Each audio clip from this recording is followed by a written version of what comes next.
XP projeta um alívio nas contas externas brasileiras para 2025, mesmo depois de um salto no déficit em conta corrente no ano passado. O número deve melhorar ao olho da instituição, com a recuperação das exportações agrícolas, desaceleração das importações e também fluxo de investimentos para o Brasil. E sobre isso eu converso agora com Rodolfo Margato, que é economista da XP, que eu tenho o prazer de receber aqui no CNN Money. Olá, boa tarde. Obrigado pelo convite. Obrigado você, Rodolfo. Rodolfo, queria começar perguntando exatamente no que se baseia essas perspectivas apontadas pela XP e que você trouxesse um pouquinho o detalhamento desses números, por gentileza. Claro. De fato, nós fizemos aqui um estudo bem aprofundado sobre a dinâmica recente do balanço de pagamentos do Brasil, ou seja, das nossas contas externas, e num contexto que vem chamando a atenção. Por exemplo, no ano passado, o déficit em transações correntes da nossa economia mais do que dobrou em relação a 2023. A gente saiu de aproximadamente 1,4% do PIB para 2,8% do PIB no ano passado, com uma redução de saldo comercial, com uma piora nos déficits de serviços e de renda primária. Esse foi um dos elementos que motivou o nosso estudo mais detalhado, mais aprofundado, com projeções ali para as principais linhas do balanço de pagamentos doméstico. E a nossa expectativa, olhando adiante, é de certa acomodação, de certa estabilização desse déficit externo. Tem uma discussão no mercado financeiro ainda importante sobre o tema, alguns colegas, alguns analistas projetando deterioração adicional dessas contas externas, não é a nossa visão aqui na XP. E isso por dois principais elementos. Primeiro, que na nossa avaliação, boa parte da ampliação do déficit em conta corrente no ano passado decorreu de uma atividade doméstica bem mais forte do que o inicialmente projetado.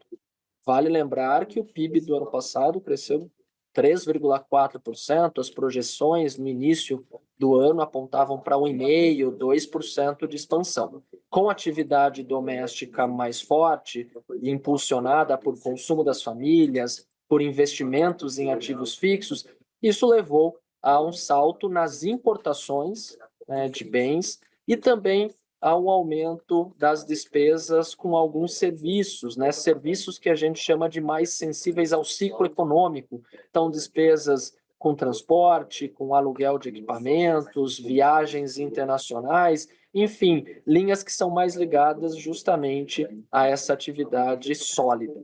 Então, o primeiro elemento, comparando 2025 com 2024, é a expectativa de uma desaceleração do crescimento econômico. É verdade que a visão da XP é de uma desaceleração mais gradual. A nossa projeção para o PIB deste ano é de 2,5%.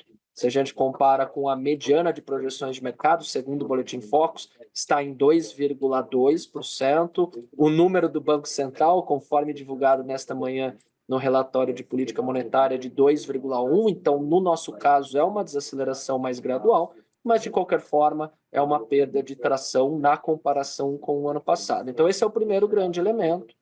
Se você tem uma atividade doméstica crescendo a um ritmo mais moderado, provavelmente as importações de mercadorias também crescerão menos, proporcionalmente menos, assim como algumas linhas importantes da conta de serviços. Acho que esse elemento é importante. E o segundo tem a ver com as exportações. 2025 tem sido marcado por safra recorde de grãos, especialmente de soja, de milho. Isso ainda não apareceu nos dados do balanço de pagamentos, mas a gente imagina que uma recuperação tardia desse volume exportado. A gente tem acompanhado essa dinâmica de certo atraso no escoamento dessa produção recorde de grãos, mas isso tende a se traduzir em maiores exportações nos próximos trimestres. Então, a nossa expectativa, por um lado, é de arrefecimento nas importações, devido ao menor crescimento do PIB, da atividade como um todo, por outro, uma aceleração das exportações puxada aqui pela parte agrícola, especialmente pelas principais culturas, os principais grãos produzidos no nosso país. Então, de forma geral, a gente vê uma estabilização do déficit em conta corrente, ainda não seria uma melhora contundente em relação ao ano passado, mas não temos uma visão de piora adicional, e isso, inclusive, é importante para os cenários de taxa de câmbio. Rodolfo, interessante essa leitura que você traz sobre esse ambiente doméstico, né, pautar exatamente pelo menos essa melhora das expectativas. E eu queria entender exatamente as perspectivas, pintando, né, diversos cenários acerca do tarifaço de Donald Trump, né? Como o Brasil pode se beneficiar, principalmente nessa corrente de comércio global, acerca desse tarifaço, buscando outros parceiros comerciais importantes, outros destinos para as nossas exportações, ou até mesmo ser prejudicado exatamente por essa política tarifária do Trump?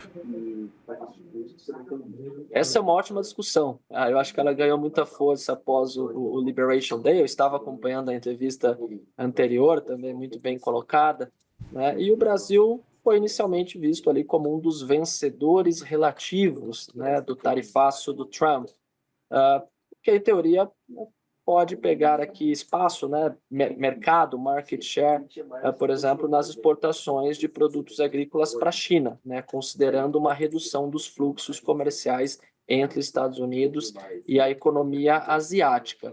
Na nossa avaliação, não haverá uma mudança aqui importante em 2025, ainda mais com alguns recuos ou mesmo uma pausa aqui temporária na elevação de algumas tarifas, né, das chamadas tarifas recíprocas. Enfim, não vemos aqui um impacto material este ano, mas isso pode sim acontecer a partir de 2026. O que eu quero dizer com isso? Né, em caso de redução, né, consistente dos fluxos de comércio entre esses dois gigantes, Estados Unidos e China, o Brasil, que é um grande exportador líquido de commodities, então de soja, de milho, açúcar, também proteína animal, podemos também mencionar petróleo bruto, minério de ferro, ele pode sim se beneficiar, né, provendo esses bens primários para outras economias, especialmente para a China. Então, existe sim essa possibilidade, mas não acho que é um cenário para 2025. Acho que seria um impacto em balança comercial e, consequentemente, na conta corrente a partir de 2026. Agora, temos que acompanhar, né, os próximos capítulos desta novela do tarifaço, né? Muitas idas e vindas, alguns movimentos agressivos, depois determinados recuos. A gente não sabe exatamente qual é o efeito líquido desse processo, mas dá para afirmar que, no comparativo a outras economias emergentes, pelas suas características, né, por ser um grande exportador líquido de commodities, o Brasil está relativamente bem posicionado. Acho que o aumento de tarifas de importação em termos absolutos é negativo para a maioria dos países, porque isso tende a se traduzir num aumento de incertezas, no menor crescimento econômico global, mas em termos relativos o Brasil pode sim se beneficiar desse processo. E do ponto de vista do câmbio, Rodolfo, queria entender exatamente como esse arrefecimento da taxa de câmbio, né, prejudica esse fluxo de investimentos do Brasil, né? Teoricamente, o câmbio mais alto é mais favorável para a gente, entrar mais dinheiro, não? Sim, olhando apenas esse fator, sem dúvida, né, um câmbio mais depreciado, mais alto, tende a estimular as exportações ao longo do tempo e desencorajar as compras, né, as importações de bens e serviços. Esse tema tem sido super relevante, né, se a gente compara, por exemplo, as projeções de boa parte do mercado do início deste ano até hoje, houve desvios significativos. Eu acho que aqui a principal variável foi o comportamento do dólar americano, né? O dólar se enfraqueceu mais de 10% no acumulado desse primeiro semestre, não apenas em relação ao real, mas também em relação a outras moedas de países emergentes e, claro, de países desenvolvidos. Talvez tenha sido o grande erro de projeção no cenário de muita gente no mercado.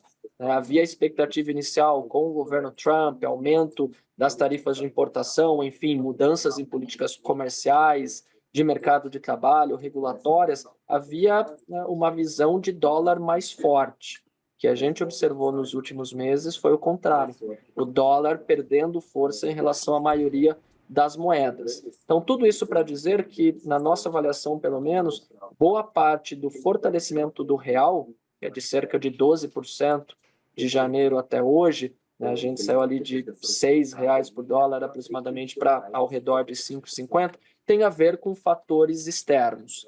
Então, é muito importante acompanharmos as próximas decisões de política monetária do Fed, até na esteira do que foi comentado na entrevista anterior, também dessas políticas comerciais e fiscais nos Estados Unidos, porque o valor do dólar tem sido chave para essa discussão de taxa de câmbio no Brasil e em outros países. Agora, uma ponderação que eu faço é que um câmbio sim mais apreciado, né, um câmbio mais baixo, pegando sua pergunta diretamente, pode sim ao longo do tempo, né, prejudicar as exportações, favorecendo as importações. Aqui um efeito preço, né, nessa competição externa. Mas tem o lado de disponibilidade, o lado do quantum, né, o lado do volume.